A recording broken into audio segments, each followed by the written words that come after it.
School of magic season 2। Title. पेड़ के नीचे खून की नदियां। समुद्र की हवा धीरे धीरे बह रही थी। सफेद लहरें भी शांत थी। समुद्र तट के पास फूलों की कुछ टहनियां हल्की सी हिल रही थी। फूलों को नुकसान पहुंचाने से बचने के लिए पुरानी चप्पलों की एक जोड़ी सावधानी से किनारे रखी गई थी, जो समुद्र तट पर कुछ रंग भर रही थी। एक बूढ़ी औरत सूरज की तरफ पीठ करके कुर्सी पर बैठी थी। उसका दुबला पतला शरीर कुर्सी पर बैठा था, जिसे वो इत्मीनान से अपने साथ लाई थी। पास से किसी के रोने की आवाज आई। इससे पहले कि बुढ़िया कुछ शांति से पल बिता पाती, बगल में बैठी एक छोटी लड़की आंसू से भरी आंखों के साथ उसके पास आई। क्या हुआ अनु? बूढ़ी औरत ने उलझन में पूछा। मेरी चिड़िया मर चुकी है। वो हमेशा से आज्ञाकारी थी। वो रोज इस समय मेरे साथ खेलने के लिए आती थी, लेकिन आज स्कूल खत्म होने के बाद वो नहीं दिखी। मैं उसे ढूंढने के लिए आपके बगीचे में गई, लेकिन मैंने उसे एक पेड़ के नीचे पाया। वो ना तो उड़ रही थी और ना ही इधर उधर उछल कूद कर रही थी। मैं उसे पुकारती रही, लेकिन उसने कोई जवाब नहीं दिया। छोटी लड़की दुख से अभिभूत थी। वो कैसे मरी? बूढ़ी औरत ने पूछा। मुझे नहीं पता। मैंने उसे पेड़ के नीचे दफना दिया। कोई भी हर दिन स्कूल से घर आने के लिए मेरा इंतजार नहीं करता, पर वो करती थी। छोटी लड़की ने अन्नू ने कहा। लविशा की दादी ने आहें भरी। अन्नू के माता पिता दोनों ही हंटर थे। वे अक्सर अपने काम के कारण बाहर रहते थे, इसलिए वे शायद ही कभी अन्नू की देखभाल करते थे। छोटी लड़की की दादी लविशा की उम्र की होती थी, जो हर दिन स्कूल से वापस आने का इंतजार करती थी। अपनी दादी के गुजर जाने के बाद अन्नू ने एक बुद्धिमान गोरैया को एक पालतू बीस्ट के रूप में देखा। गोरैया हर दोपहर उसके घर के सामने उसका इंतजार करती थी। वो अकेली लड़की का सबसे अच्छी दोस्त थी। लविशा की दादी को यह जानकर आश्चर्य हुआ कि गोरैया मर गई थी। गोरैया में डीमन प्राणियों की थोड़ी सी वंशावली थी। हालांकि यह एक आक्रामक डीमन प्राणी के रूप में विकसित नहीं होंगी, लेकिन यह इतनी आसानी से मरने की संभावना भी नहीं रखती थी। कोई बात नहीं, मैं आज से तुम्हारा इंतजार करूंगी। दादी के पास अभी कुछ साल बाकी है। जब तक तुम बड़ी नहीं हो जाती, मैं तुम्हारी देखभाल कर सकती हूँ, लविशा की दादी ने कहा, जिनका नाम ज्ञान था।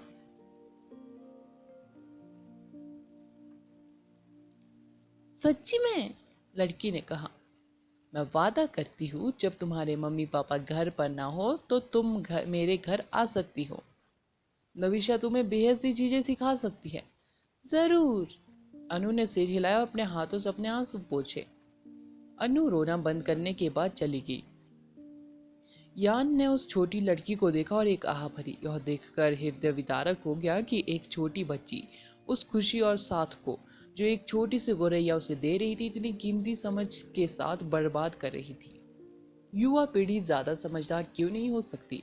अगर वे धन दौलत के पीछे अंधाधुंध भागना या जीवन में रोमांच की तलाश करना नहीं छोड़ सकते, तो उन्हें बच्चे को जन्म देकर उस बेचारी बच्ची को अकेले बड़ा होने के लिए नहीं छोड़ना चाहिए।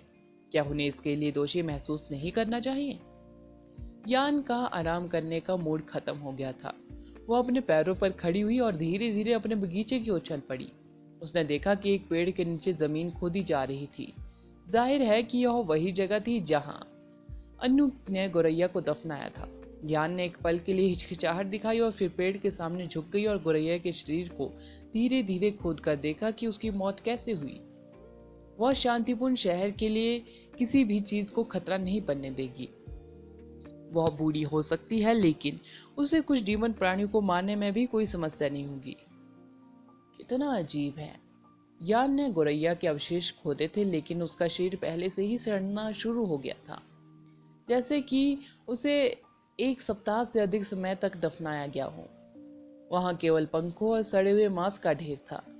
शरीर इतनी जल्दी कैसे सड़ गया? यान ने धीरे से गोरैया को पुनः दफना दिया और गहरी सोच में डूब गई। कुछ मिनट बाद यान ने अचानक अपने बगीचे की ओर देखा। उसकी धुंधली आंखें आश्चर्य से चमक उठी। उसके हाथ भी कांपने लगे। क्या यह हो सकता है? क्या यह सचमुच हो सकता है? लेकिन कोई अन्य संभावना नहीं है। मुझे पता होना चाहिए था। मुझे पता होना चाहिए था। यान भी अपने आसपास की चीज़ों को तोड़ती रही, मानो वह पागल हो गई हो। वह जल्द ही शांत हो गई। हालांकि अब वह एक भयानक ऑरा उत्सर्जित कर रही थी। वह स्पष्ट रूप से अपनी शक्ति को रोक रही थी, लेकिन फिर भी इसने बगीचे की चीज़ों को गिरा दिया, यहाँ तक कि पेड़ भी उससे दूर झुक गया था। उसने माउंट कून की ओर देखा। उसके टेढ़े शरीर ने अचानक एक चौंकाने वाली शक्ति छोड़ी और 1000 मीटर आसमान में उड़ गई। वह बूढ़ी औरत, जो इतनी कमजोर लग रही थी कि हवा में भी उस उड़ नहीं सकती या हवा उसे उड़ा सकती थी, एक क्रोधित चील की तरह आसमान में उड़ गई थी। डैंडेलियन घास अभी भी हवा में बह रही थी, जैसे सुंदर छोटी परी अपने रक्षक के चारों ओर नाच रही हो। विशाल पर्पल लिंडेन सूरज के नीचे पर्पल प्रकाश को प्रतिबिंबित कर रहा था। घास के नीले समुद्र का कोई छोर दिखाई नहीं दे रहा था और इसके बीच में पवित्र वृक्ष लुभावना था। हालांकि पेड़ से नीचे की ओर झलकती किरणों के नीचे जड़ और जमीन के साथ चमकदार लाल रक्त एक नदी की तरह बह रहा था। पहचान से परे मृत शरीर जगह जगह बिखरे हुए थे। हवा मौत से की गंध से भरी थी। ऐसा लगता है कि विशाल पर्पल लिंडेन इन क्रूर हिलमैन का स्वागत नहीं करता है। चलो इंद्रधनुष पूंछ वाले डीमन गुरैया की मदद से उन सभी को बाहर निकाल दे। ईशान की आवाज सभी के कानों में गूंज उठी। शाखा और जड़ों के बीच का क्षेत्र अपेक्षाकृत विशाल था। वर्तमान में बेहद सारे इंद्रधनुषी पूंछ वाले डीमन गोरैया इधर उधर उड़ रहे थे। ऐसा लग रहा था कि हिलमैन द्वारा उनके क्षेत्र में घुसपैठ करने के बाद उनका धैर्य समाप्त हो गया था। उन्होंने हिलमैन को खत्म करने के लिए एक बड़ा अटैक किया था। इस बीच मानव सैनिकों ने डैंडलियन घास का पीछा करते हुए विशाल पर्पल लिंडेन को पाया था।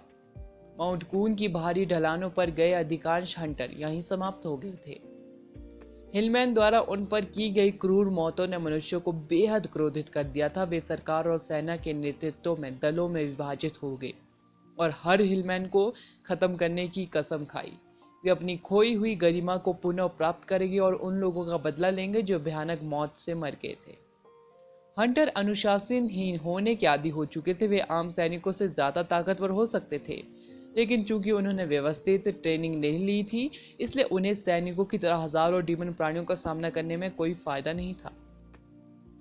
जब मैजिशियनों को समूह में एक साथ काम करते थे और वे दूर से विनाशकारी स्पिलों के साथ अटैक करते हुए अपनी रक्षा के लिए डिफेंस स्थापित करते थे, तो यह आमतौर पर छोटे समूहों में या अपने दम पर डीमन प्राणियों से लड़ने की तुलना में अधिक प्रभावी होता था।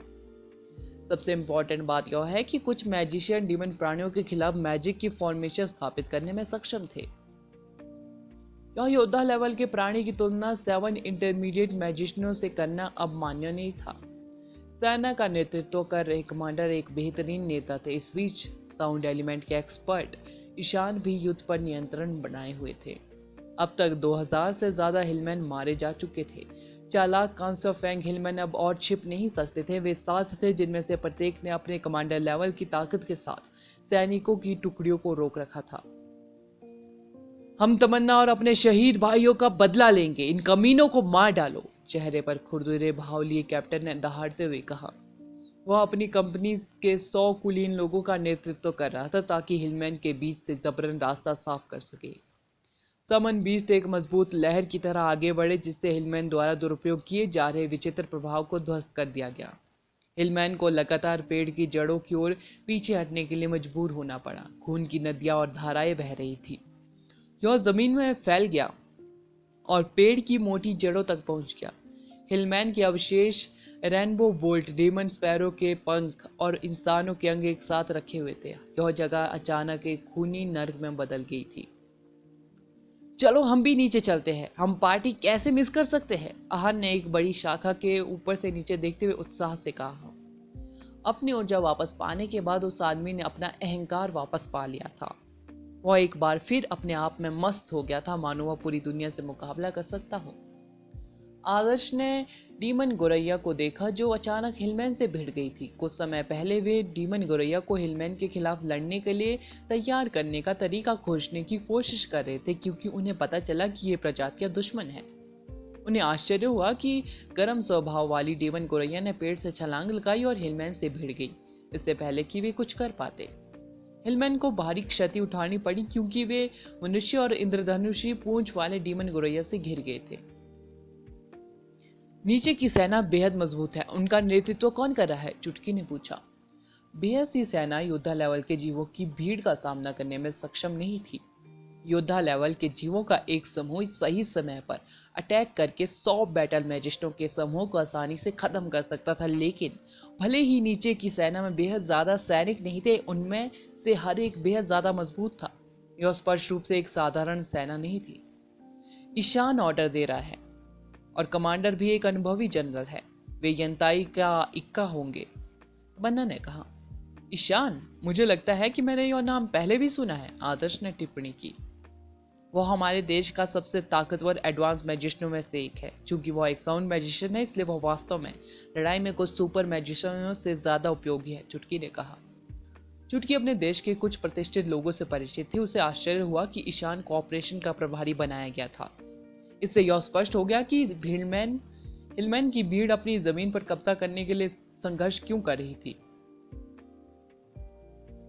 हाउंडमैन या ईशान, कौन अधिक मजबूत है? आदर्श ने पूछा।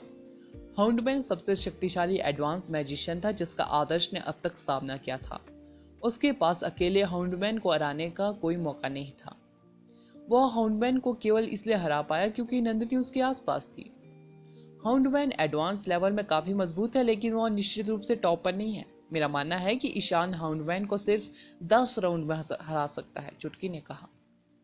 चुटकी को कुछ अंदाजा था कि भयानक डीमन सर्बरस कितने शक्तिशाली थे, इसलिए वह तुलना करने में सक्षम थी, भले ही उसने आदर्श और हाउंडमैन के बीच लड़ाई नहीं देखी थी। आदर्श ने कहा, इसका मतलब है कि वह वास्तव में मजबूत है। हमारे देश में बेहद सारे एक्सपर्ट हैं। चुटकी ने स्वीकार किया। लिटिल फ्लेम बेले के अगले चरण में आगे बढ़ने के बाद आपके पास उसके खिलाफ मौका हो सकता है। लिटिल फ्लेम बेले का जिक्र सुनते ही आदर्श की आंखें चमक उठी। तो हम नीचे जा रहे हैं या नहीं? आहन ने अधीरता से पूछा। धैर्य रखो, हम पर अटैक करने वाले हिलमैन अभी तक नहीं दिखा है। यह हमारा लक्ष्य है, आदर्श ने जवाब दिया। आदर्श उन चोटों को कभी नहीं भूल पाएगा जो उन्हें लगी थी। School of magic season 2 title, dandelion घास को किसने उड़ाया? कांसे ऑफ फैंग हिलमैन को मारना इंपॉर्टेंट था। हिलमैन अपने नेताओं के ऑर्डर के तहत फॉर्मेशनों में लड़ना जानते थे, इसलिए पहले उनके नेताओं को खत्म करना जरूरी था। क्या यह वही है जिसका तुम जिक्र कर रहे थे? तमन्ना ने जड़ों की ओर इशारा किया। उनके बीच एक खाई में एक हिलमैन छिपा हुआ था। नीचे की लड़ाई बेहद ही गड़बड़ थी। किसी लक्ष्य को सटीक रूप से निर्धारित करना बेहद मुश्किल था। आदर्श को आश्चर्य हुआ जब उसने देखा कि तमन्ना जिस प्राणी की ओर इशारा कर रही थी वह बिल्कुल वही ब्रॉन्ज फैंग हिलमैन था जिसकी उसे तलाश थी। हिलमैन दुश्मन से भिड़ने के बजाय छिपकर बैठा था, हालांकि उसकी स्थिति पास में ही मौजूद एक सैन्य टुकड़ी के कैप्टन के काफी करीब थी। ऐसा लग रहा था कि वह कैप्टन पर घात लगाने के मौके की तलाश में था। वह हिलमैन केवल अपने लक्ष्य तक छिपकर जानता है। आपने उसे कैसे पाया? आदर्श ने पूछा। दिल की धड़कनें। दूसरे हिलमैन की दिल की धड़कनें तेज होती है, लेकिन वह प्राणी अलग है। मैं दिल की धड़कनें सुनने में अच्छी हूँ। शायद ही कोई ऐसा जीव हो जो मेरी सुनने की क्षमता से बच सके, तमन्ना ने कहा। तुमने बेहद बढ़िया काम किया है। आदर्श ने हिलमैन को घूर कर देखा। वह आखिरकार अपना बदला ले सकता था। उसने कसम खाई कि वह इस बार उस प्राणी को दर्द का एहसास कराएगा। आहन, उन्हें सेना के पास ले जाओ, वहां सुरक्षित है। मैं उस जीव को बाहर निकालने जा रहा हूँ, आदर्श ने कहा। बाहर में जाओ? मैं नानी हूं क्या, जबकि तुम जाकर हीरो की तरह काम कर रहे हो? आहन ने कहा। ठीक है, मैं उन्हें सुरक्षित स्थान पर ले जाऊंगा। तुम जाकर ब्रॉन्ज फैंग हिलमैन को बाहर निकालो, आदर्श ने जवाब दिया। मैं नानी बच जाऊंगा, आहन ने बेशर्मी से कह डाला। आदर्श को आहन की रक्षा पर पूरा भरोसा था। भले ही समूह को युद्ध के मैदान में यात्रा करनी पड़े, लेकिन उसकी रक्षा को भेदने के लिए कम से कम 7 कांसे फैंग हिलमैन या हजारों हिलमैन की जरूरत होगी। मैं तुम्हारे साथ चलूंगी, तमन्ना ने दृढ़ भाव से कहा। क्या तुम्हें यकीन है? तुम्हारी चोटें कैसी है? आदर्श ने पूछा। मैं ठीक हूँ, शेफाली का हीलिंग मैजिक तमन्ना के घावों को ठीक करने के लिए पर्याप्त था। आदर्श जानता था कि तमन्ना ताकतवर है। साउंड मैजिशियन की हेल्प से उसके लिए युद्ध के मैदान में यात्रा करना आसान होगा। आदर्श सावधान रहो, चुटकी ने अचानक सख्त चेहरे के साथ कहा। क्या बात है, क्या तुम्हें इस बारे में बुरा लग रहा है? आदर्श ने कहा। चुटकी एक सुपर जीनियस थी। वह ज्यादातर स्थितियों का विश्लेषण करने में सक्षम थी, लेकिन जब कोई स्थिति उसके लिए भी बेहद जटिल होती थी या अगर उसके पास पर्याप्त जानकारी नहीं होती थी तो वह अलग अलग अटकलें लगाती थी और उनमें से कुछ स्पष्ट रूप से उसके पक्ष में नहीं होती थी।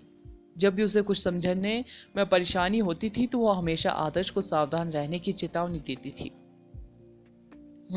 अभी भी कुछ ऐसा है जिसे मैं समझ नहीं पा रही हूँ। वैसे भी बस सावधान रहना, चुटकी ने कहा।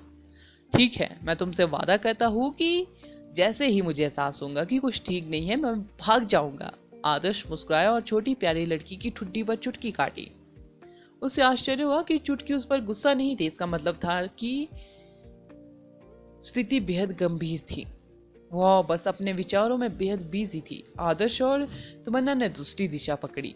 वे पेड़ के साथ हिलमैन के ऊपर एक स्थान पर पहुंचने की योजना बना रहे थे और ऊपर से आश्चर्य के एलिमेंट के साथ प्राणी पर अटैक किया। हालांकि उन्हें डीमन गोरैया के इलाके से होकर गुजरना पड़ा। ऐसा कहा जा रहा है कि तमन्ना के साउंड एलिमेंट के साथ वे आसानी से डीमन गोरैया को बिना अलर्ट किए उनसे बच सकते थे। जब भी कुछ ठीक ना लगे भाग जाना। क्या तुम हमेशा ऐसे ही करते हो?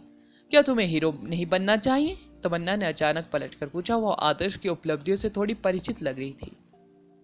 मैं आपको बता दूं, इस दुनिया में हीरो वास्तव में मौजूद नहीं है। ज्यादातर समय यह ऐसी स्थिति की तरह होता है जहां एक व्यक्ति डूब रहा होता है और आसपास केवल एक कुत्ता होता है जो तैर नहीं सकता, एक बिल्ली जो मदद के लिए चिल्लाने वालों को अनदेखा कर देती है, एक महिला जो किनारों पर चिल्लाती रहती है और आप जो तैरने में वास्तव में अच्छे नहीं हैं।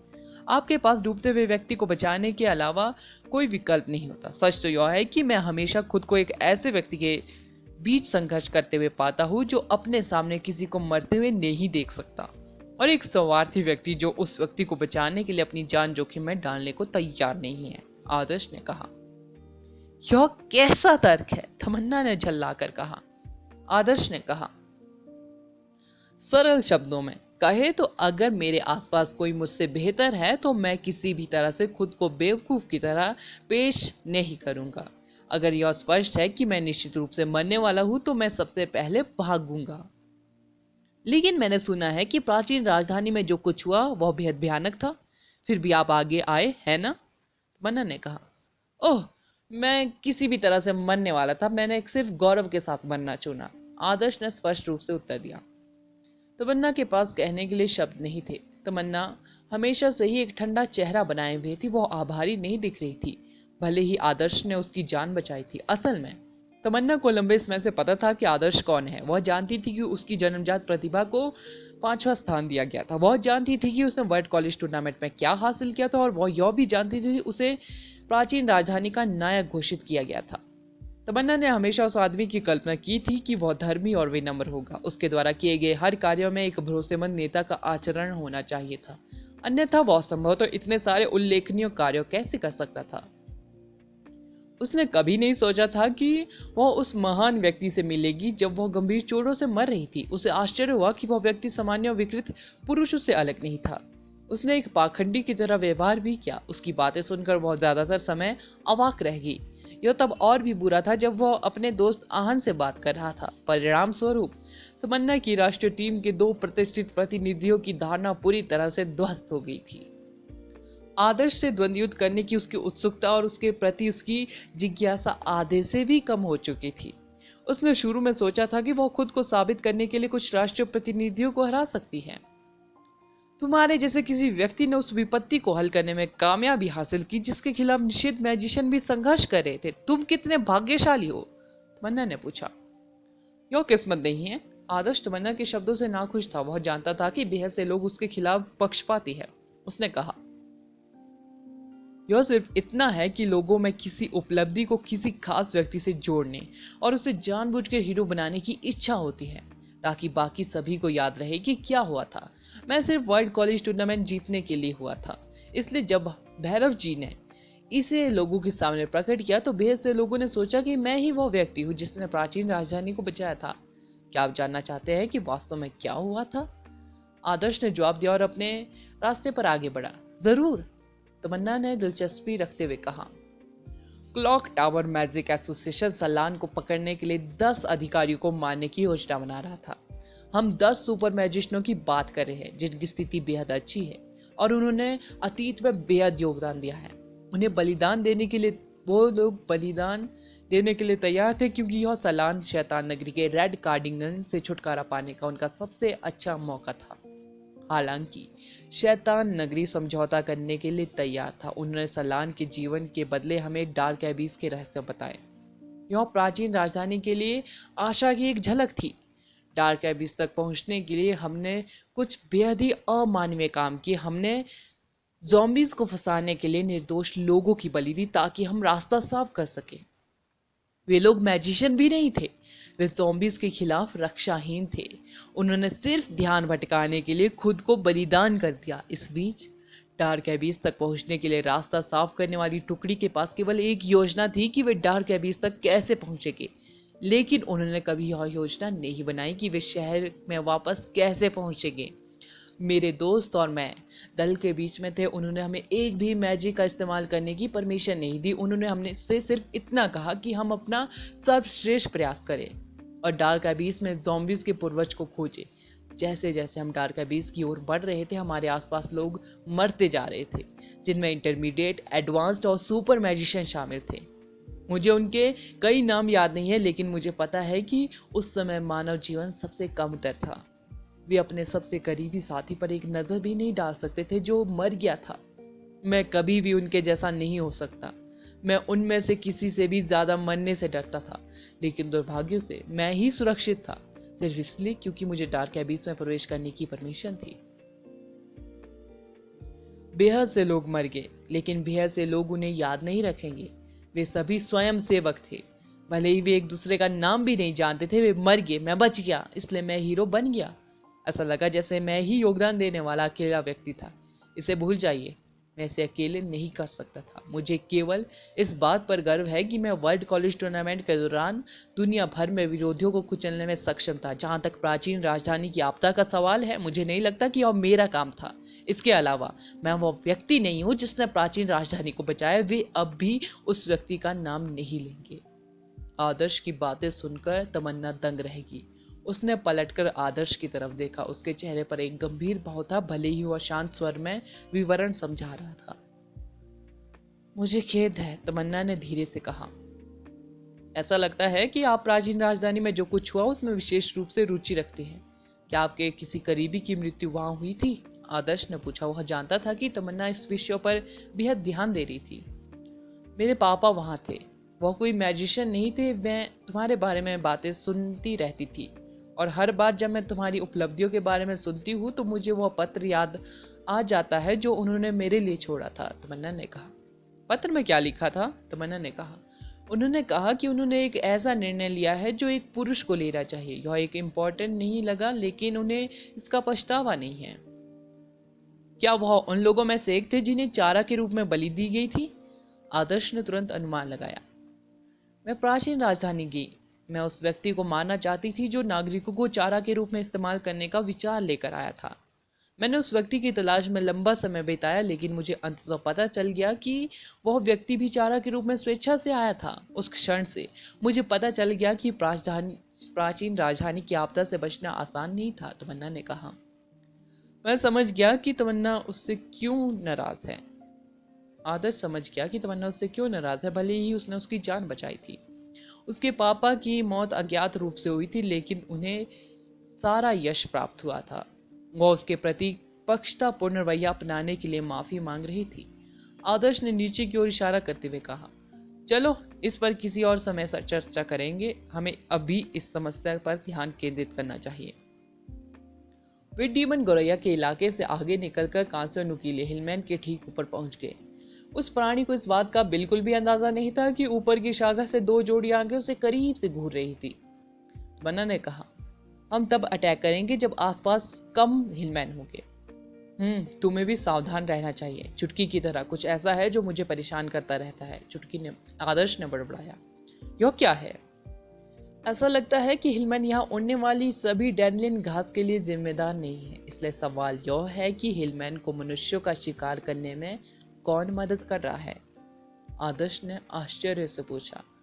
अगला एपिसोड जानने के लिए बने रहे मेरे इस चैनल के साथ। Thank you. पिछले कल मैं एपिसोड नहीं डाल पाई थी, उसके लिए माफ कर दीजिएगा।